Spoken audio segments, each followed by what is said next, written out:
Everybody talks, okay. Can you see me?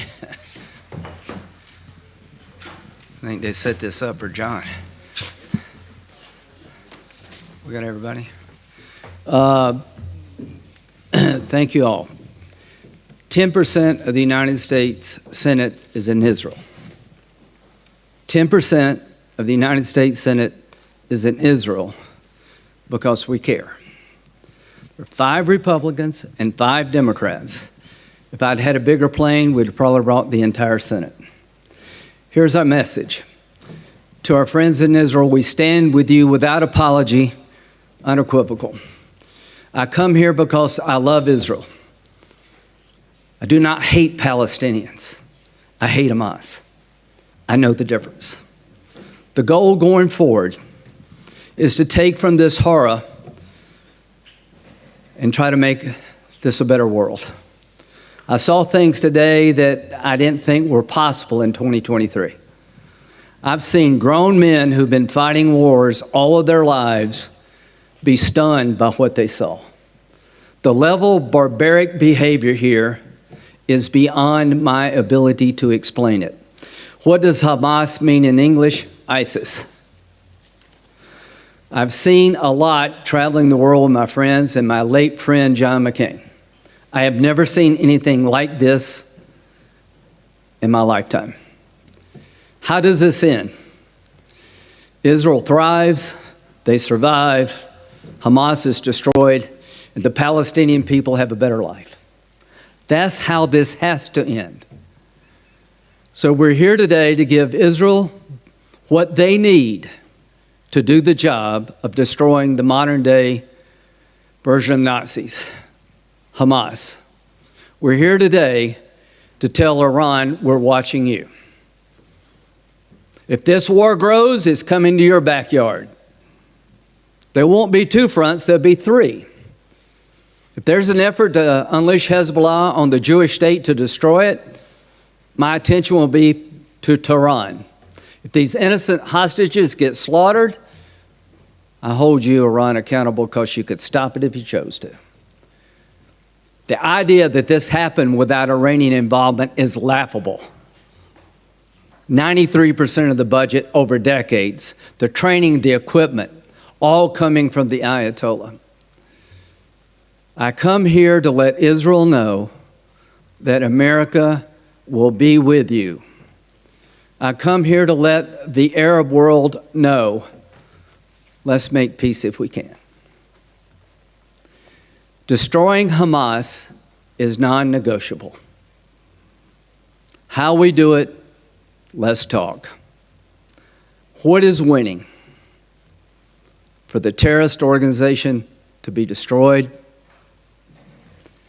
for the people of Israel to have a sense of peace they've lost, for the Palestinian people to have hope they don't have, and for the Arabs and the Israelis to end a conflict that would make the world better. Why now? You'll never convince me that this is not about reconciliation between Saudi Arabia and Israel. The Iranians, through their proxy Hamas, unleashed holy hell on Israel to stop the march toward a better Mideast and a better world. My goal is for them to fail. For Iran to fail, Israel must destroy Hamas.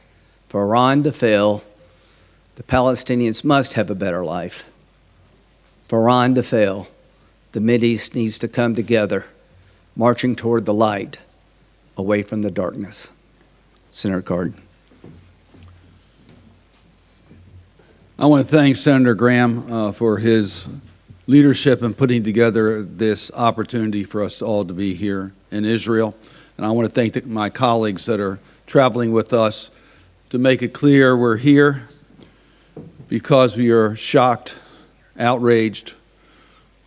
We saw the barbaric actions of Hamas, something we never thought we would see. And here in Israel, we had the chance to see it firsthand. In the videos and the photos and the faces, in the scars that we see that have been given to this country, to the families of the hostages and the pains that they're suffering. Small children. It's just unspeakable that this happened. So we're here because we had to be here. Everything that Senator Graham said, I concur. We have Israel's back. We're going to give Israel everything they need in order to defend themselves. We support their efforts to take out Hamas. The crimes that were committed, the barbaric actions that were committed against Israel and the victims. But these were crimes against humanity. We are all involved in this. It's in the United States' interest. It's in the interest of the civility of our planet for us to stand united against Hamas, and Hamas never again being able to just do this type of harm to anyone. It's in all of our interest. So yes, I was proud to be part of an effort to pass a resolution in the United States Senate unanimously. And I just call your attention to that resolution. Strong support for the state of Israel. Identifying Hamas, and we ask all countries to identify Hamas as the perpetrator of these atrocities. The immediate release of the hostages. To make it clear to the enemies of Israel, if you try to take advantage of this situation, we are standing ready. Don't even think about it. We thank President Biden for making that clear in the allocation of our resources in this region. We are united, and our hearts are hurting. Make no mistake about it. But we need to be strategic as to how we respond. At the end of the day, Hamas has to be eliminated. At the end of the day, in doing this, we have to be mindful of the innocent people that are caught in this web. Now, we're pleased to see that humanitarian assistance was able to get through, and we encourage the safe zones so that those that are trying to escape Hamas have a safe place during these times. The future for the Palestinians, there is no future with Hamas. We support the future of the Palestinians. And we want to work to make sure that we have viable options. And that's why this trip was originally planned before the attack by Hamas to promote normalization. Senator Graham talked about it, the partnership between the Kingdom of Saudi Arabia and Israel and the United States. Hamas is trying to stop that. They're not going to stop it. The future is in the normalization between the countries of this region, and we are committed to make sure we get that back on track. But immediate issue is to make sure Hamas can never do this again. Senator Thune. Thank you, Senator Graham. And I would also just say that you've got, as has been pointed out, a bipartisan delegation with representatives from leadership on the Appropriations Committee, the Foreign Relations Committee, the Armed Services Committee, all here to make a statement. And that statement is that the barbarism that we saw on October the 7th cannot stand. Israel has a right to exist. Israel has a right to defend itself and not be threatened on a daily basis, right on its border, by a terrorist organization whose main mission is wiping it off the map. And so we stand with Israel. We do have Israel's back. And we just want the region to know, too, that there are forces in this region that want to take us backward and not forward. Kind of barbarism we saw from Hamas's attack is something that we haven't seen in a really, really long time. And it's really important for everyone to understand that the only people who benefit from Hamas's activities in this region are their enablers in Tehran. And if we want to see not only this region, but the entire world be a safer place, a more secure place, a more stable place, organizations like Hamas, terrorist organizations, have to be eliminated. And so I'm hopeful that when all this is said and done, that folks in the neighborhood in this region can have that opportunity to live in peace and security and stability, an aspiration that we ought to have for all people.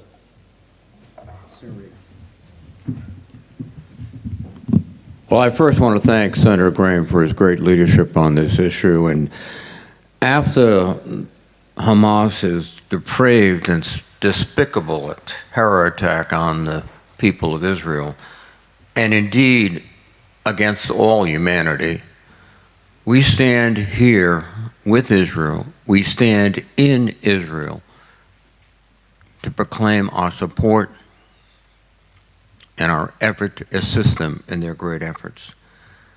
You've got to understand that Hamas hates the Jewish people and cares nothing about the Palestinian people. That's why they will use them as shields against their weapon systems. That's why they will throw them in the firing line. We have to deal with that terror. We have to help the state of Israel degrade and ultimately destroy Hamas. And we also have to stand, the United States, as a bulwark against the expansion of this conflict into other areas. Those nations that are trying to seize an opportunity should know that they would be seizing something less than opportunity. They would be seizing a very, very bitter outcome. And importantly, we're here to remind the whole world community that we have an obligation to those innocents in Palestine, those innocents rather in Gaza, and those other innocents across the globe. And we had a very productive session yesterday with the Crown Prince of Saudi Arabia, and we urged him to join the international community to provide the resources that is necessary to allow Palestinians in Gaza to flee the control of Hamas and be sustained until Hamas is defeated. Together we are here, all of us, to stand with Israel. Thank you. Senator Collins. I too want to thank Senator Graham for bringing us together in a bipartisan show of support for the one democracy in the Middle East, Israel. Before leaving on this trip, I met with the families of some of the hostages that Hamas has taken. And today, all of us met with a group of families of hostages. And I cannot stop thinking about a little 3-year-old girl named Abigail, who has been taken hostage by Hamas. This is her picture, which was given to me both in Washington and I brought on this trip and met more of her relatives today. Her older sister and brother, ages 6 and 9, hid for 14 hours in a closet to escape Hamas. Her mother was murdered, and her father was murdered as he was trying to rush little Abigail away. What kind of people commit such atrocities? This is not a close call. This is a clear case.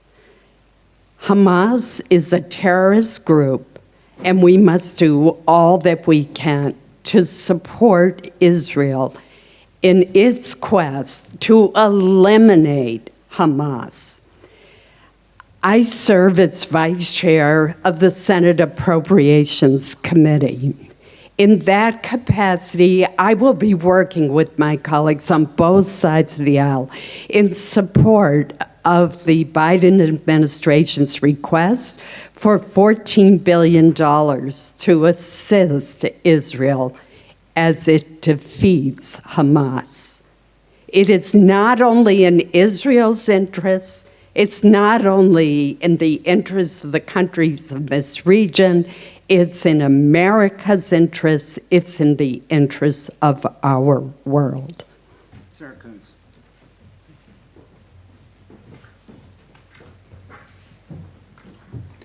John and Rachel kissed their son goodbye as he went off to a concert, expecting he'd have a wonderful day with friends. And like so many others of the parents and family members of hostages we met with at the beginning of our day here, they are today in a living hell, not knowing whether Hirsch is still alive or not. His left arm having been blown off by a Hamas grenade as he was in a shelter with dozens of other young folks who were music lovers who went out into the desert just to have a day of enjoyment of music. Like young Abigail, like so many others, from grandmothers to children, they are currently in Hamas hands in Gaza.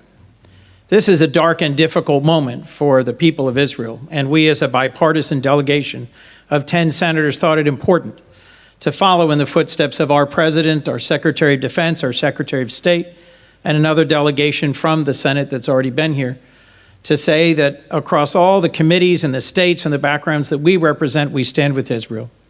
And we intend to provide the resources and the support and to confirm an ambassador to this important ally, but also to send a few simple messages to the region.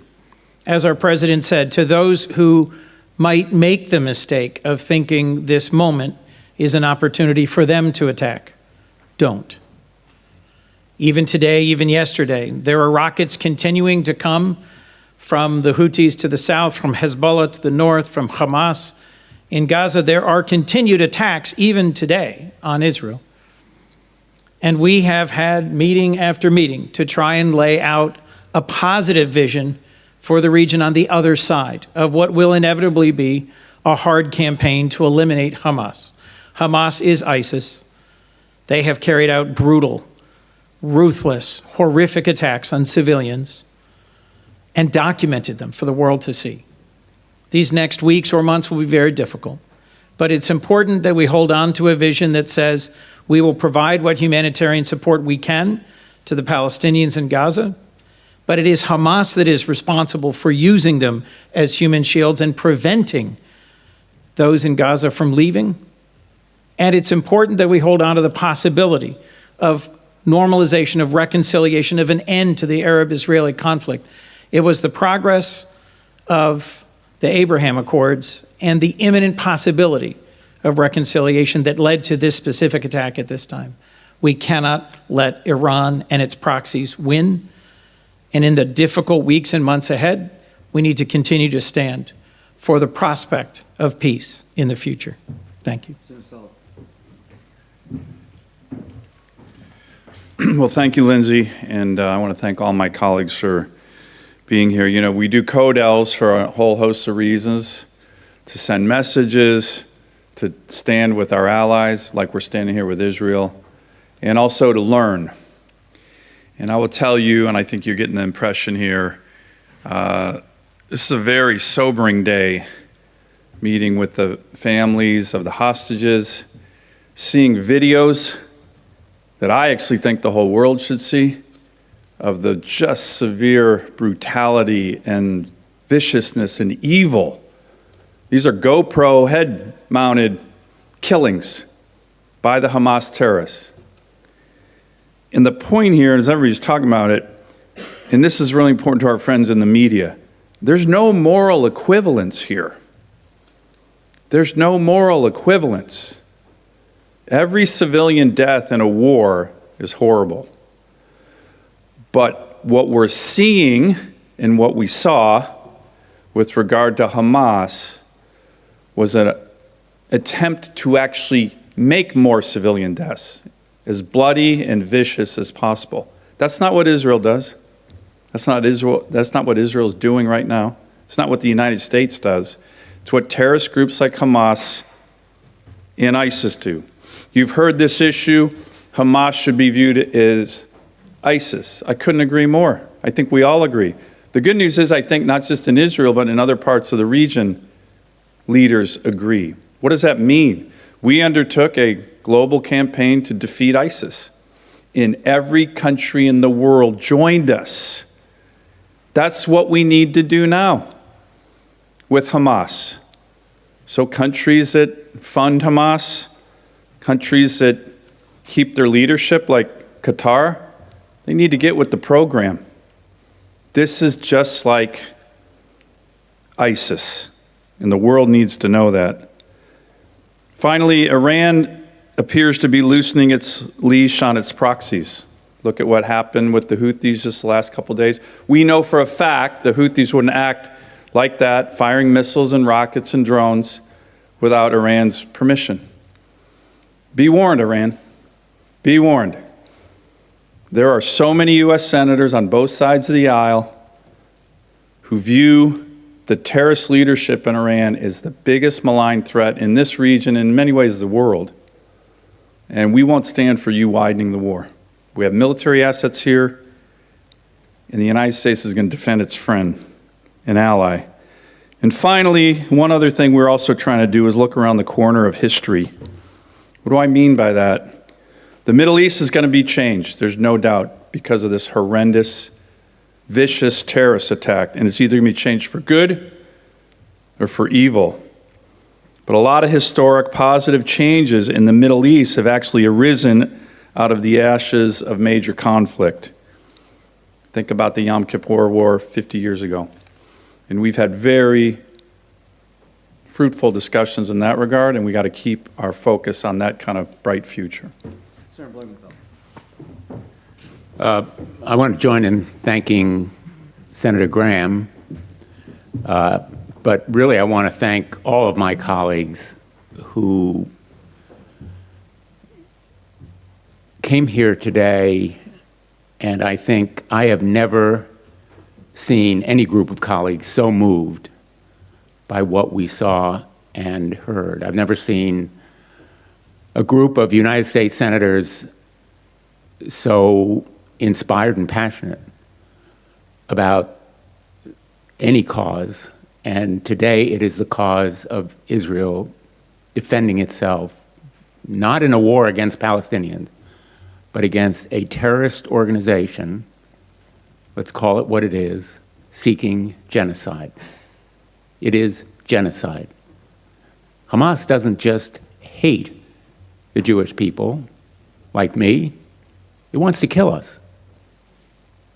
Period. Every one of us. The world cannot tolerate that kind of genocide anymore. My dad came to the United States of America to escape Germany. He had not much more than the shirt on his back. He spoke no English. He knew virtually no one. He brought over, eventually, his 3 siblings. And his sister came to Israel, where she married and had a family. Today, one of my cousins is on the front in the IDF. When I met with those hostages, I saw in every one of them my family. They are Americans in their dedication to freedom and the values of America, and in their grief and fear,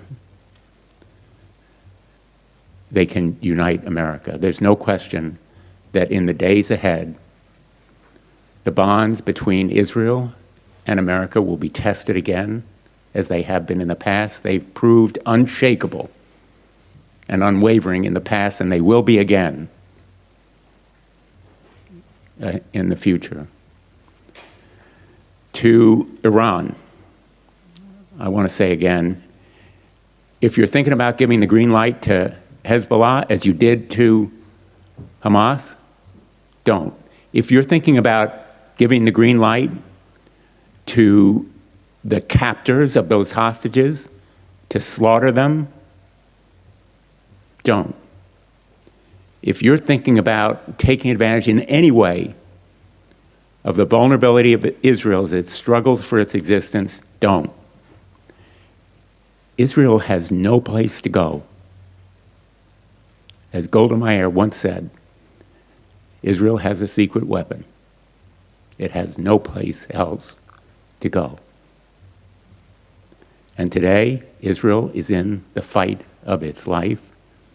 And I am deeply grateful for the President's leadership in his commitment to give Israel whatever it takes to win, and it must win, not against the Palestinians. It is a war against Hamas. I also want to say that I grieve with all who have suffered losses, not just Israelis, but Palestinians. They are victims of Hamas as well. And they deserve the kind of humanitarian aid that is now flowing but has to go in greater amount. They deserve a place to evacuate so they can get out of harm's way. They deserve the truth so that they understand that if they are in harm's way, they may become victims.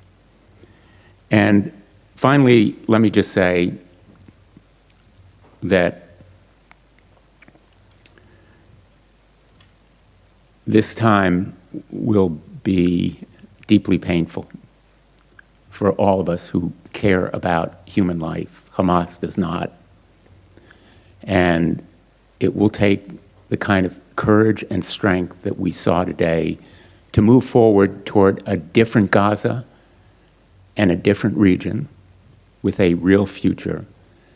Normalization and reconciliation are alive and well.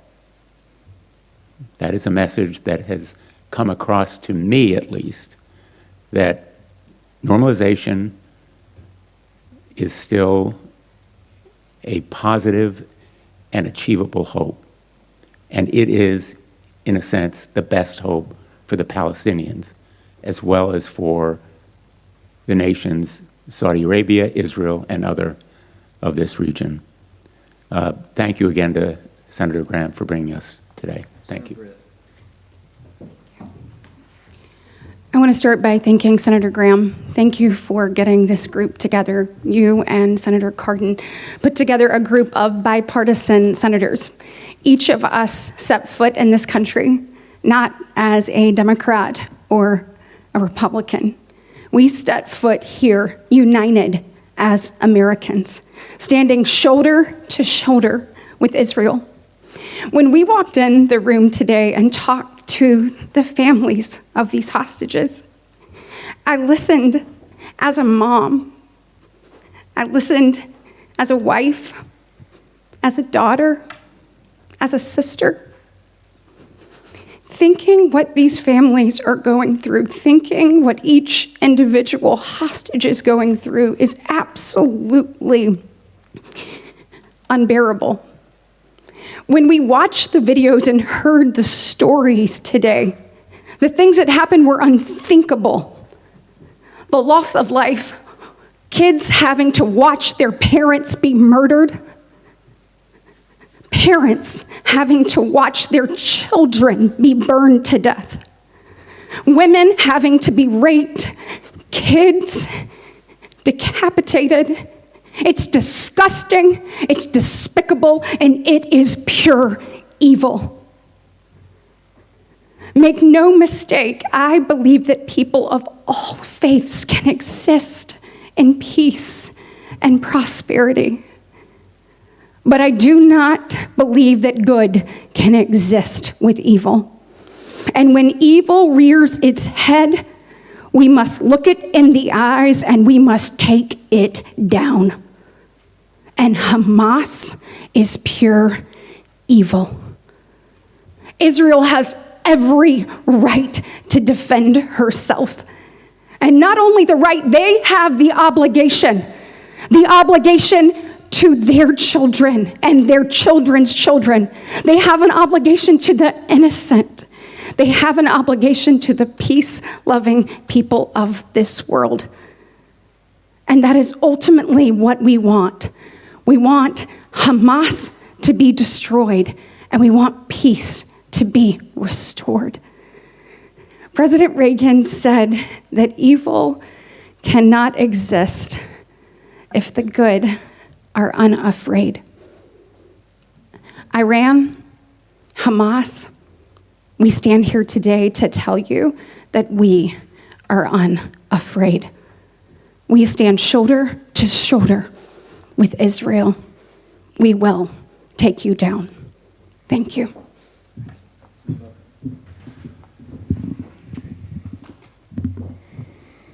I was here on October 6th, and I was happy to get here early. I came here to meet with Palestinian leaders, and I came here to meet with Israeli leaders, and then I was going to go on to Bahrain and to the UAE to talk about the expansion of the Abraham Accords, the best pathway I have seen in my lifetime towards peace in this region and back towards a two-state solution.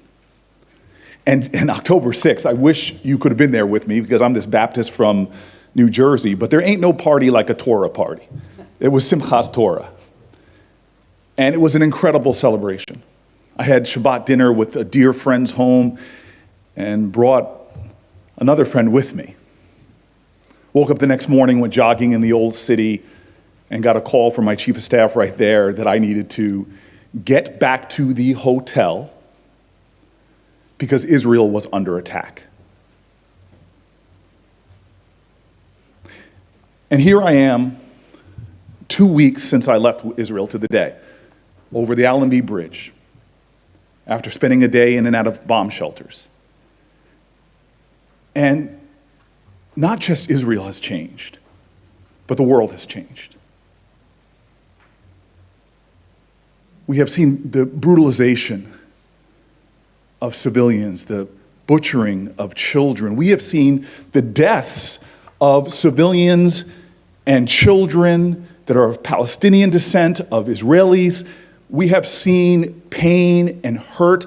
This region is sinking in a agony. And why?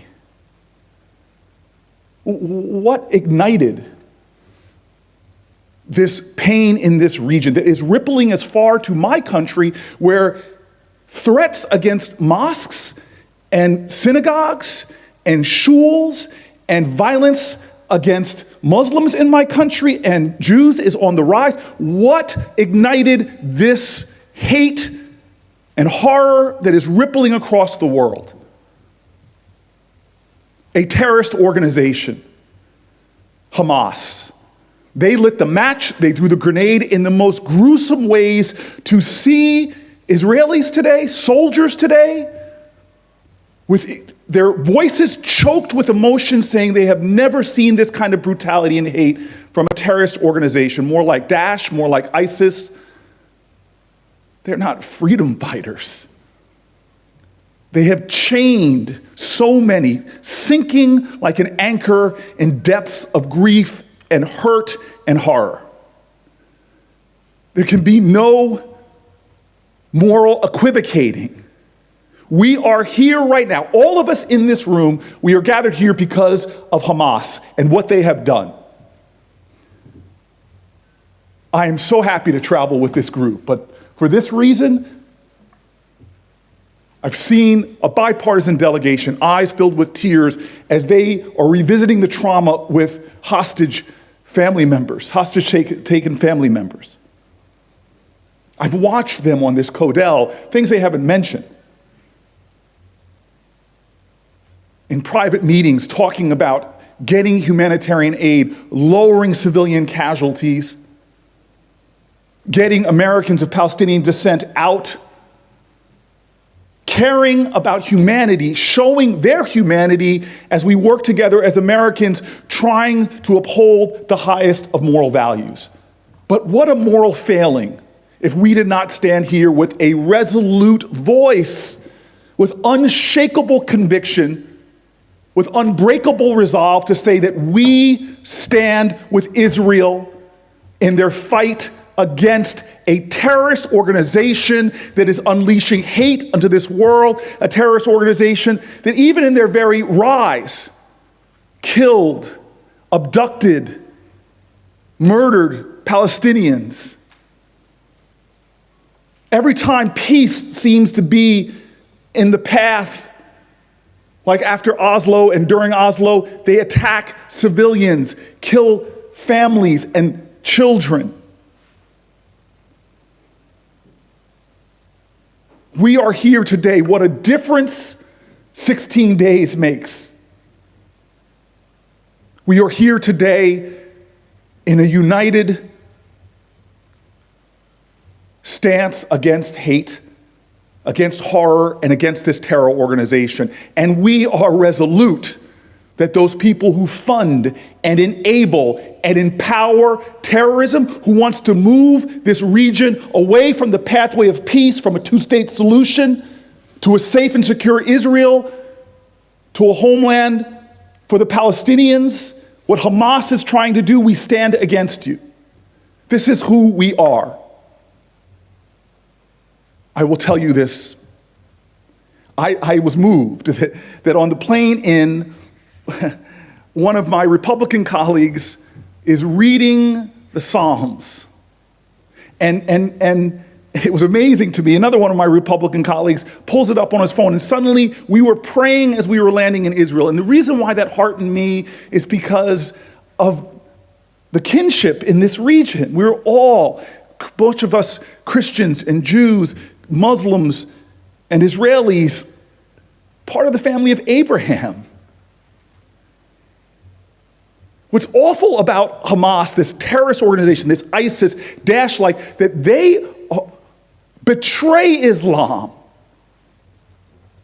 They betray the values of the Abrahamic faiths. And so, yes, we are Americans, but we stand with our cousins, with our brothers and sisters, whose humanity has equal dignity. A Christian child, a Muslim child, a Jewish child, an Israeli child, a Palestinian child. We should all be weeping for this terror that was unleashed on the killing of children, all ignited by this terrorist organization. And so for our combined faiths, for the power of the ideals of Abraham, who showed the word in Islam, sadaqah, the word in Judaism, sadaqah, this idea of justice, this idea of charity, of kindness, of decency, of love, of peace. That's what this is all about. We have a moment here where we can unify as a people to reject those who peddle hatred and violence and anti-Semitism, who unleash hate in this world, with our collective resolve and say no more. Right here, we unite to stop terror, and we choose a different way, a way that some of our Muslim brothers and sisters have shown. There is a different way in this region for all of God's children to join hands for human rights, for human dignity, for security, for peace and prosperity. That is the crossroads where we are. And if you want to know where I stand with those who choose the future. I stand with those who choose progress. I stand with those who choose peace. I stand with those who choose love over hate.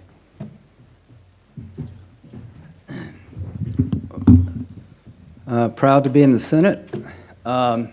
Best decision I made was to pick really good people from both sides of the aisle to come talk about the course of the future of humanity. The really best decision I made is Cory said, why don't you and Ben talk, the rest of us will be quiet. That would have been a mistake. We're going to take a couple of questions because we have to go to another place. Senator, do you support the delay of the ground invasion in order to have more time to secure the release of hostages to you? And thank you. Do you support? You don't need any more time to release the hostages. Let them go. It's not a time problem. They could do it right now, but they're not, because they're going to hold these innocent people over the head of the state of Israel and humanity. So why don't you ask them? Why won't you let them go? They will not let these people go until Tehran feels the pressure. To Iran, enough. You're the largest state sponsor of terrorism. You got American blood on your hands. This could not have happened without your support. So my advice to the Israeli Defense Forces, do what you have to do to protect your country who's under siege. And the question about hostages should not be directed to me or Israel. It should be directed to the terrorist. What is your red line that would spark U.S. military involvement in this war? I came here to give voice to the idea that there's a bipartisan belief that escalation of this conflict should not occur. We ask the IDF and Israeli officials, what would a full-blown war with Hezbollah look like? It was not good. It's not my job to communicate red lines. I'm here to help my president. I'm glad he came. He's spoken well. Now it's time to put everybody on notice. If it gets worse, there'll be 3 fronts, not 2. U.S. troops have come under attack in recent days. Senator, should the U.S. military strike back? You get all the questions, or is this some of the... No, that's not. Yeah, go ahead. Thanks. Phyllis Weiss, Jewish Insider. Any that moves forward needing approval of the House, want to stand for, what's your message to House Republicans? Yeah, Ben. I'm giving the message to House Republicans. We're going to act in the Senate. We have strong bipartisan support for the supplemental appropriations that will not only give Israel what it needs to defend itself, but also give the Ukrainians the support that they need in order to defend themselves against Russia's war of aggression. There's a lot in here. We have members that are going to play a key role, including on the Appropriations Committee, the Senate Foreign Relations Committee, and other committees. We think that we can act in the Senate decisively, and if we can act decisively in the Senate, bipartisan, that'll be a clear message to the House. They got to act. So we know there's support in the House, and we think we will get this done, and we'll get it done in a timely way. Can you turn that? Thank you. Daniel Cohen, I'm the Jerusalem correspondent for Newsmax. I want to say thank you for being here. My family lives here. I made Aliyah 2 years ago. So this is personal. I know many people were sent from the United States, and there's international press from around the world. And I heard every single one of you voicing your support for Israel fervently, stridently. And I heard that, and I received that into my heart. And so on behalf of my family and people, I'm an American and an Israeli citizen, I say thank you. But it starts at home. And I'd like to ask any Democrat senator here that would like to speak to Rashida Tlaib. She still has a tweet up condemning Israel for a hospital attack. And Stop. it's not a... No. It's a Stop. fair question, Senator Graham. We are here together, not to talk about the problems at home, which are many. It's a fair question, I've got my Senator. own view of what to say. You're Please not say going to it. screw this up. I'm not trying to screw it up. Get this guy out of here. Now let I me live tell here. you. I'm an Israeli. I want an answer to the question, please. I'm an American. And I am too. And I believe in free speech. I don't believe what the squad has to say Thank at you. all. But I came here with Democrats and Republicans to let everybody in the world know, don't judge every Democrat by the squad, and don't judge every Republican by some of the things you hear. Where the House... No comment. Yeah, where the House, they'll get their act together, but we need to do our job. We need to do our job in the Senate. We need to pass a bill that will help Israel, help Ukraine. That's at least what I think. I think the House will show up. And I'm sorry, my friend, I probably shouldn't have said it, but my nerves are raw right now. Yeah, okay, last question. Huh? Where is China holding in the war? And the second question has to do with what's happening on college campuses in the United States in terms of Yeah. Hamas demonstration. Yeah. What can be done in terms of the bipartisan senators? Share the photos. Tell the story. You don't know what you're talking about. The people who say free Palestine, the best thing you do to free Palestine is destroy Hamas. The best thing you can do to have a better life for the Palestinian people, destroy Hamas and put Iran on the sidelines. I think one of the things that's been revealing here to your question is some of the big, great power adversaries that the United States is dealing with right now, Russia, China, have completely revealed themselves. There hasn't been one statement from China or Russia criticizing Hamas and calling them out for what they did. A heinous terrorist action. So I think everybody in the region should know that, but I think that as they do typically, they're siding with the wrong side of history. But the Chinese have been silent and haven't said anything critical of this heinous terrorist action, and neither is Russia. And I think people need to note that. Take the next question, Dan. Come on, stay up there. What is it? I think that was it, wasn't it?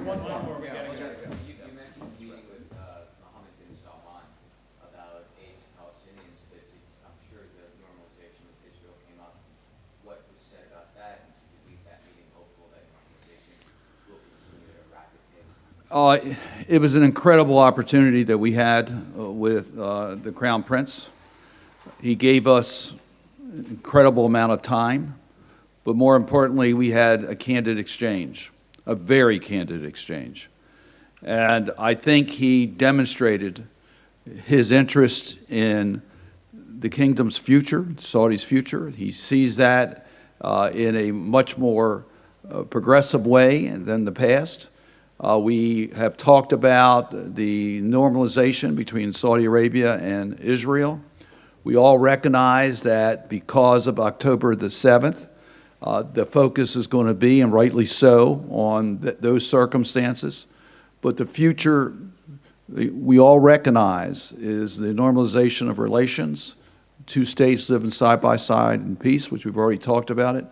And we found that discussion to be very constructive on all those points, recognizing that the immediate needs are to deal with the crisis that Hamas has created. The Saudis feel very concerned about Iran and its proxies, so it was no surprise to us to know that the Crown Prince is very interested in dealing with the terrorist threats that are in the region. You know, I want to. Do you all support the invasion of Gaza?